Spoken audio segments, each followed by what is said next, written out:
Hi friends, welcome to PSC beginners. അപ്പോൾ നമ്മൾ ഇന്നെടുക്കാൻ പോകുന്നത് 7ാം ക്ലാസ്സിലെ SCRT ചാപ്റ്ററായ ആസിഡുകളും ബേസുകളും എന്ന രണ്ടാമത്തെ ചാപ്റ്ററാണ്. അത് സയൻസിൽ നിന്നുള്ള ചാപ്റ്ററാണ്. ഓക്കെ, നമുക്ക് ക്ലാസ്സിലേക്ക് പോവാം. അവിടെ ആദ്യം തന്നെ നമുക്ക് കൊടുത്തിട്ടുള്ളത് ലിറ്റ്മസ് പേപ്പറിനെ കുറിച്ചിട്ടാണ്. നമ്മൾ ചെറിയ ക്ലാസ്സിൽ ടീച്ചേഴ്സ് നമുക്ക് കാണിച്ചു തന്നിട്ടുണ്ടാവും. ഒരു നീലയും ചുവപ്പും കളറുള്ള ചെറിയ കുറച്ച് പേപ്പറുകൾ അല്ലേ. അതിൽ നമ്മൾ ഈ നീല പേപ്പറിൽ ആസിഡ് ആക്കിയാൽ ചിലപ്പോൾ അത് എന്തായി മാറും, അത് ചുവപ്പായിട്ടും, അതുപോലെ ചുവപ്പ് പേപ്പറിൽ ആൽക്കലി പോലെയുള്ള ആൽക്കലി പദാർത്ഥങ്ങൾ ഏതെങ്കിലും ആക്കി പറഞ്ഞാൽ അതെന്തായി മാറും, അത് നീല കളറായി മാറും. അതിന് വേണ്ടിയിട്ടാണ് നമ്മൾ എന്ത് യൂസ് ചെയ്യുന്നത്, ആ പദാർത്ഥങ്ങളുടെ സ്വഭാവം ആസിഡാണോ ആൽക്കലി ആണോ എന്ന് തിരിച്ചറിയുന്നതിന് വേണ്ടിയിട്ടാണ് നമ്മൾ ഈ ലിറ്റ്മസ് പേപ്പർ യൂസ് ചെയ്യുന്നത്. ഇതെങ്ങനെ ഉണ്ടാക്കുന്നത് എന്നാണ് അവിടെ കൊടുത്തിട്ടുള്ളത്. മരങ്ങളിലും പാറകളിലും മറ്റും പറ്റിപ്പിടിച്ചു വളരുന്ന സസ്യവിഭാഗമായ ചിലയിനം ലൈക്കണുകളുടെ സത്തിൽ നിന്ന് നിർമ്മിക്കുന്ന ചായമാണ് ലിറ്റ്മസ്. ഇത് നിറം മാറ്റം വഴി പദാർത്ഥങ്ങളുടെ സ്വഭാവം തിരിച്ചറിയാൻ സഹായിക്കുന്നു. ലൈക്കണുകളുടെ സത്ത് കടലാസിൽ പുരട്ടി ലിറ്റ്മസ് പേപ്പറും വെള്ളത്തിൽ ലയിപ്പിച്ച് ലിറ്റ്മസ് ലായനിയും ഉണ്ടാക്കുന്നു. ഇതുപോലെ നമ്മളും ഉണ്ടാക്കിയിട്ടുണ്ടാവും എന്ത്, ലിറ്റ്മസ് പേപ്പർ എന്ന് പറയുന്നത്. കാരണം നമുക്കറിയാമല്ലോ, ചെമ്പരത്തിപ്പൂ നമ്മളൊരു വൈറ്റ് പേപ്പറിൽ ഒരതി പിടിപ്പിച്ചിട്ട് പിന്നീട് അതിൽ ആസിഡിൻ്റെ സ്വഭാവമുള്ള എന്തെങ്കിലും ഉറ്റിക്കുകയോ അല്ലെങ്കിൽ എന്തെങ്കിലും പദാർത്ഥത്തിൽ മുക്കി വെക്കുകയോ ചെയ്യുമ്പോൾ അത് എന്ത് കളറായി മാറാറാണ് പതിവ്, അത് ചുവപ്പ് കളറായി മാറും. അപ്പോൾ നമുക്ക് എന്ത് മനസ്സിലാക്കാം, നീല ലിറ്റ്മസിനെ ചുവപ്പാക്കുന്ന പദാർത്ഥങ്ങളാണ് ആസിഡുകൾ. അപ്പോൾ നീല ലിറ്റ്മസിനെ ചുവപ്പാക്കുന്ന പദാർത്ഥങ്ങൾ എന്താണ്, ആസിഡുകളാണ്. അപ്പോൾ നേരെ തിരിച്ചു നോക്കാം, ചുവപ്പ് ലിറ്റ്മസിനെ നീലയാക്കുന്ന പദാർത്ഥങ്ങൾ ഏതാണ്, അത് ആൽക്കലികളാണ്. അപ്പോൾ നമ്മൾ ഒരു ചുവപ്പ് ലിറ്റ്മസ് പേപ്പർ എടുത്തിട്ട് അതൊരു ബേസ് സ്വഭാവമുള്ള ഒരു പദാർത്ഥത്തിൽ മുക്കി വെച്ചാൽ അതെന്തായി മാറും, നീല കളറായി മാറും. അതായത് ഒരു നീല കളർ ലിറ്റ്മസ് പേപ്പർ എടുത്തിട്ട് അതൊരു ആസിഡ് സ്വഭാവമുള്ള ഒരു പദാർത്ഥത്തിൽ മുക്കി വെച്ചാൽ അതെന്തായി മാറും, അത് റെഡ് കളറായി മാറും. അപ്പോൾ എന്താണ് ഈ സൂചകങ്ങൾ എന്ന് പറഞ്ഞാൽ, ഈ നിറം മാറ്റത്തിലൂടെ ആസിഡിനെയും ബേസിനെയും തിരിച്ചറിയാൻ സഹായിക്കുന്ന പദാർത്ഥങ്ങളാണ് സൂചകങ്ങൾ എന്ന് പറയുന്നത്. ലിറ്റ്മസ് പേപ്പർ എന്ന് പറയുന്നത് ഒരു ഇൻഡിക്കേറ്ററാണ്, ഒരു സൂചകമാണ് ലിറ്റ്മസ് പേപ്പർ എന്ന് പറയുന്നത്. അപ്പോൾ നമ്മൾ സാധാരണ സ്കൂളിലും നമ്മൾ എന്ത് യൂസ് ചെയ്യും, ഈ ലിറ്റ്മസ് പേപ്പർ യൂസ് ചെയ്യും. അതുപോലെ ലബോറട്ടറികളിൽ ഉപയോഗിക്കുന്ന രണ്ട് സൂചകങ്ങളാണ് എന്ത് എന്ന് പറയുന്നത്, ഫിനോഫ്താലിനും മീഥൈൽ ഓറഞ്ചും. ഫിനോഫ്താലിനും മീഥൈൽ ഓറഞ്ചുമാണ് നമ്മൾ എന്തിൽ യൂസ് ചെയ്യുന്നത്, ലബോറട്ടറികളിൽ ഉപയോഗിക്കുന്നത്. അപ്പം എല്ലാ ആസിഡുകൾക്കും എന്ത് രുചിയാണുള്ളത്, പുളി രുചിയാണുള്ളത്. അതുപോലെ എല്ലാ ബേസുകൾക്കും ഉള്ളത് കാരരുചിയാണ്. അപ്പോൾ ആസിഡുകൾക്ക് പുളി രുചിയും ബേസുകൾക്ക് എന്ത് രുചിയുമാണുള്ളത്, കാര രുചിയുമാണ് ഉള്ളത്.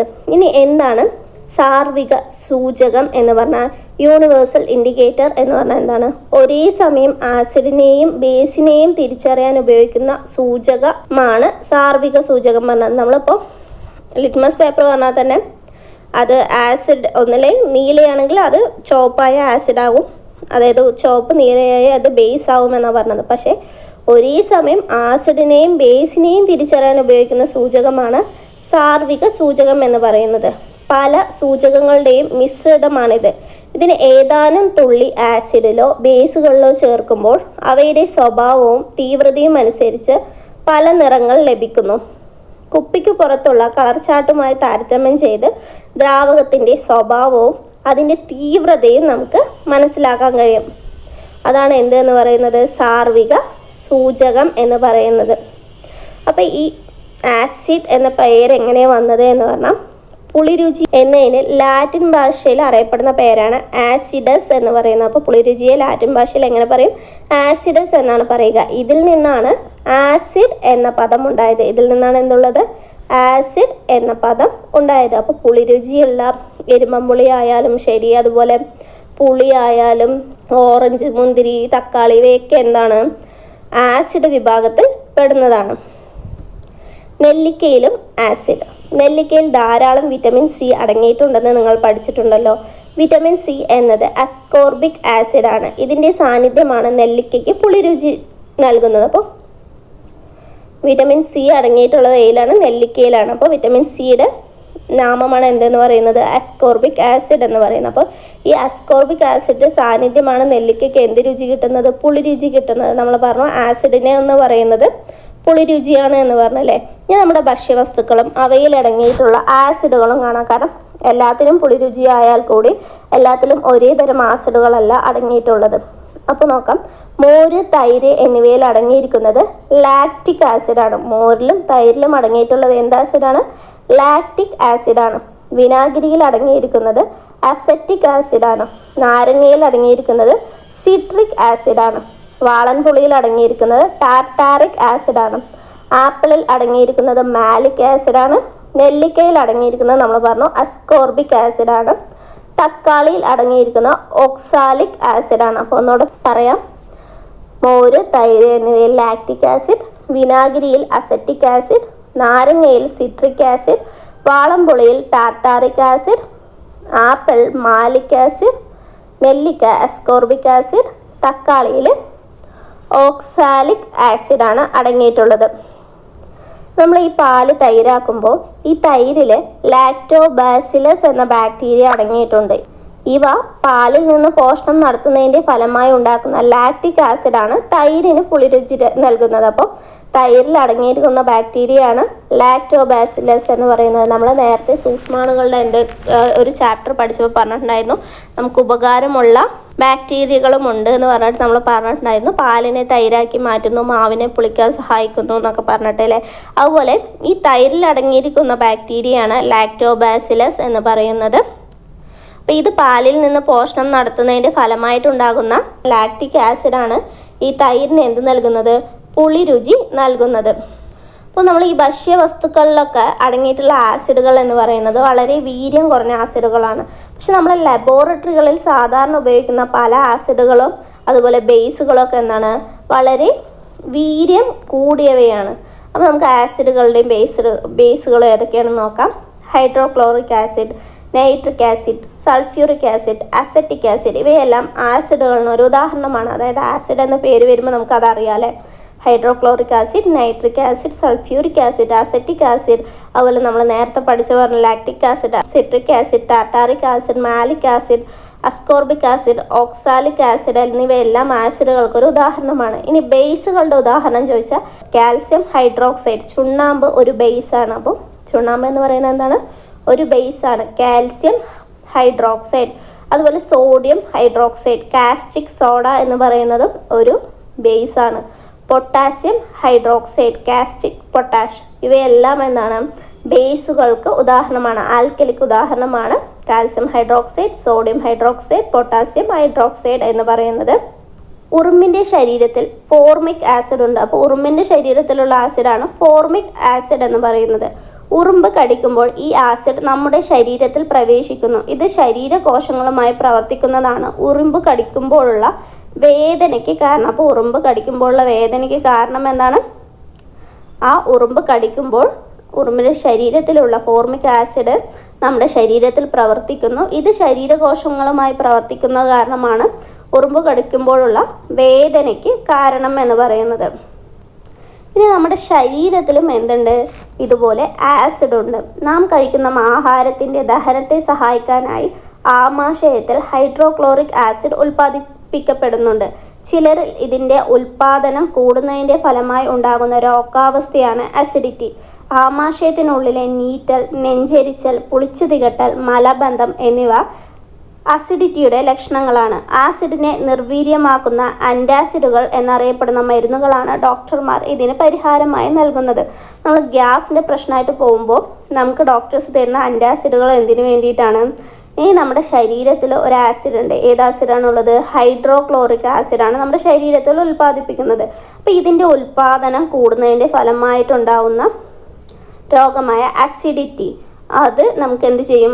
ആമാശയത്തിനുള്ളിലെ നീറ്റൽ, അതുപോലെ നെഞ്ചെരിച്ചൽ, പുളിച്ചു തികട്ടൽ, മലബന്ധൻ എന്നിവയ്ക്കൊക്കെ കാരണമാകും. കാരണം ഇവയെല്ലാം എന്തിൻ്റെ ലക്ഷണമാണ്? അസിഡിറ്റിയുടെ ലക്ഷണമാണ്. അപ്പോൾ ഈ നമ്മുടെ ശരീരത്തിലുള്ള ഈ ഹൈഡ്രോക്ലോറിക് ആസിഡിനെ നിർവീര്യമാക്കുന്നതിന് വേണ്ടിയിട്ടാണ് നമുക്ക് ഡോക്ടർമാർ എന്ത് തരുന്നത്? ആൻറ്റാസിഡുകൾ തരുന്നത്. എന്ത് തരുന്നത്? ആൻറ്റാസിഡുകൾ തരുന്നത്. ഈ ആസിഡുകൾ ലോഹങ്ങളുമായി പ്രവർത്തിക്കുമ്പോൾ ഉണ്ടാകുന്ന വാതകമാണ് ഹൈഡ്രജൻ എന്ന് പറയുന്നത്. നമുക്കറിയാം ഹൈഡ്രജൻ എന്ന് പറയുന്നത് എന്തിനുള്ള വാതകമാണ്? കത്തുന്ന വാതകമാണ് ഹൈഡ്രജൻ എന്ന് പറയുന്നത്. ഹൈഡ്രജൻ എന്ന് പറയുന്നത് കത്തുന്ന വാതകമാണ്. ആസിഡുകൾ ലോഹങ്ങളുമായി പ്രവർത്തിക്കുമ്പോൾ എന്തുണ്ടാകുന്നു? ഹൈഡ്രജൻ ഉണ്ടാകുന്നു. ഇനി ഹൈഡ്രജൻ കണ്ടെത്തിയത് ആരാണ്? ഹെൻറി കാവൻഡിഷ് എന്ന ബ്രിട്ടീഷ് ശാസ്ത്രജ്ഞനാണ് ഹൈഡ്രജൻ കണ്ടെത്തിയത്. അപ്പോൾ ഹെൻറി കാവൻഡിഷ് എന്ന ബ്രിട്ടീഷ് ശാസ്ത്രജ്ഞനാണ് എന്ത് കണ്ടെത്തിയത്? ഹൈഡ്രജൻ കണ്ടെത്തിയത്. ഏറ്റവും ഭാരം കുറഞ്ഞ വാതകമാണ് ഹൈഡ്രജൻ. അതിനാൽ ഹൈഡ്രജൻ നിറച്ച ബലൂണുകൾ ഉയർന്നു പൊങ്ങും. റോക്കറ്റുകളിൽ ഇന്ധനമായി ഹൈഡ്രജനാണ് ഉപയോഗിക്കുന്നത്. ഹൈഡ്രജൻ ഇന്ധനമായി ഉപയോഗിക്കുന്ന മോട്ടോർ വാഹനങ്ങളും ഇന്ന് നിലവിലുണ്ട്. 2023 സെപ്റ്റംബറിൽ ന്യൂഡൽഹിയിൽ പരീക്ഷണാർത്ഥം ഒരു ഹൈഡ്രജൻ ബസ് നിരത്തിലിറക്കി കഴിഞ്ഞു. ജലം ഉൽപ്പാദിപ്പിക്കുന്നത് എന്നാണ് ഹൈഡ്രജൻ എന്ന പദത്തിൻ്റെ അർത്ഥം. ഹൈഡ്രജൻ ഓക്സിജനുമായി പ്രവർത്തിച്ചാൽ ജലമുണ്ടാകും. ജലത്തെ വിഘടിപ്പിച്ച് ഹൈഡ്രജനും ഓക്സിജനുമാക്കാം. ഭാവിയുടെ ഊർജ വാഗ്ദാനമാണ് ഹൈഡ്രജൻ എന്ന് പറയുന്നത്. അപ്പോൾ ഹൈഡ്രജൻ്റെ പ്രത്യേകത എന്തൊക്കെയാണ്? ഹൈഡ്രജനെ കണ്ടെത്തിയത് ആരാണ്? ഹെൻറി കാവൻഡിഷ് എന്ന ബ്രിട്ടീഷ് ശാസ്ത്രജ്ഞനാണ്. ഏറ്റവും ഭാരം കുറഞ്ഞ വാതകമാണ് ഹൈഡ്രജൻ എന്ന് പറയുന്നത്. അതുകൊണ്ടാണ് അത് നിറച്ച ബലൂണുകൾ വായുവിൽ ഉയർന്നു പൊങ്ങാനൊരു കാരണം. ഇനി റോക്കറ്റുകളിൽ ഇന്ധനമായി ഉപയോഗിക്കുന്നത് ഹൈഡ്രജനാണ്. ജലം ഉൽപ്പാദിപ്പിക്കുന്നത് എന്നാണ് ഹൈഡ്രജൻ്റെ വാക്കിൻ്റെ അർത്ഥം. ഹൈഡ്രജൻ എന്ന പദത്തിൻ്റെ അർത്ഥം ജലം ഉൽപ്പാദിപ്പിക്കുന്നത് എന്നാണ്.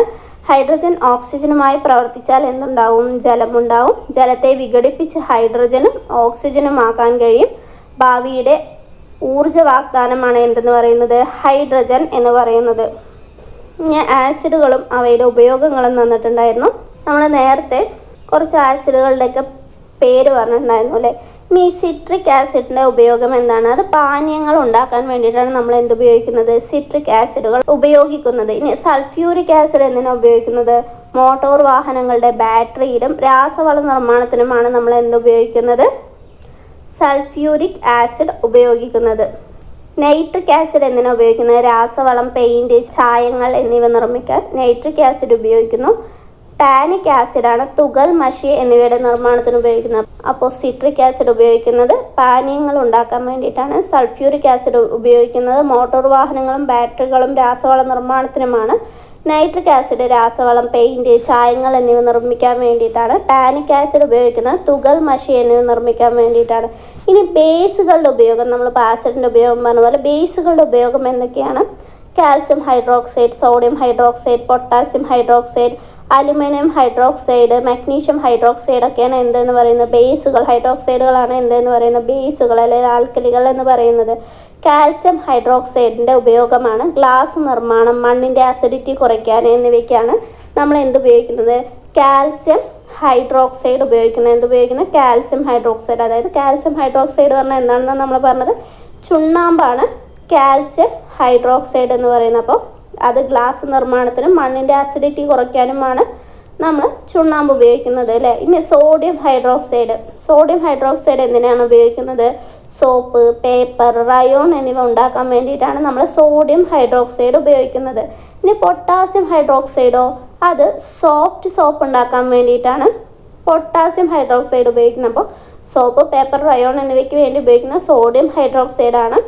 സോഫ്റ്റ് സോപ്പ് ഉണ്ടാക്കാൻ വേണ്ടിയിട്ടാണ് നമ്മൾ പൊട്ടാസ്യം ഹൈഡ്രോക്സൈഡ് ഉപയോഗിക്കുന്നത്. ഇനി അലുമിനിയം ഹൈഡ്രോക്സൈഡും മഗ്നീഷ്യം ഹൈഡ്രോക്സൈഡും ഒക്കെ ഉപയോഗിക്കുന്നത് മരുന്നുകളിലാണ്. എവിടെയാണ്? മരുന്നുകളിൽ ഉപയോഗിക്കുന്നതാണ് അലുമിനിയം ഹൈഡ്രോക്സൈഡ്, അതുപോലെ മഗ്നീഷ്യം ഹൈഡ്രോക്സൈഡ് എന്നിവയെല്ലാം. നമ്മൾ വളരെ ചെറിയ ക്ലാസ് ആണെന്ന് എനിക്കറിയാം, പക്ഷെ നമ്മൾ ഓരോ ചാപ്റ്റേഴ്സായിട്ട് എടുത്തിട്ട് പോകുന്നത് എന്തിനാണ് എന്ന് പറഞ്ഞാൽ അതിലത്തെ ഒരു കാര്യം വിട്ടു പോവാതിരിക്കാനും അതാത് ക്ലാസ്സിൽ ചെറിയ ചെറിയ ടോപ്പിക്കായി തരുമ്പോൾ വേഗം നമുക്ക് പഠിക്കാനും എളുപ്പമാവും, പെട്ടെന്ന് മടുക്കത്തും ഇല്ല എന്നുള്ളത് കൊണ്ടാണ്. അപ്പോൾ ഇതാണ് നമ്മുടെ ഇന്നത്തെ ക്ലാസ് എന്ന് പറയുന്നത്. നമ്മളിന്ന് പഠിച്ചത് 7ാം ക്ലാസ്സിലെ 2ാമത്തെ ചാപ്റ്ററാണ് നമ്മളിന്ന് പഠിച്ചത്. 7ാം ക്ലാസ്സിലെ സയൻസിൽ നിന്നുള്ള ആസിഡുകളും ബേസുകളും എന്ന ക്ലാസ്സാണ് പഠിച്ചത്. ഓക്കെ, അപ്പോൾ ഇതാണ് നമ്മുടെ ഇന്നത്തെ ക്ലാസ് എന്ന് പറയുന്നത്. നിങ്ങൾക്ക് ഈ ക്ലാസ് ഇഷ്ടമാവുകയാണെങ്കിൽ ലൈക്ക് ചെയ്യുക, സബ്സ്ക്രൈബ് ചെയ്യുക. വീണ്ടും ഇതുപോലെയുള്ള പുതിയ SCERT ക്ലാസ്സുകളും മറ്റ് ക്ലാസ്സുകളുമായി വരുന്നതായിരിക്കും. അതുവരെ ഓക്കെ, ബൈ.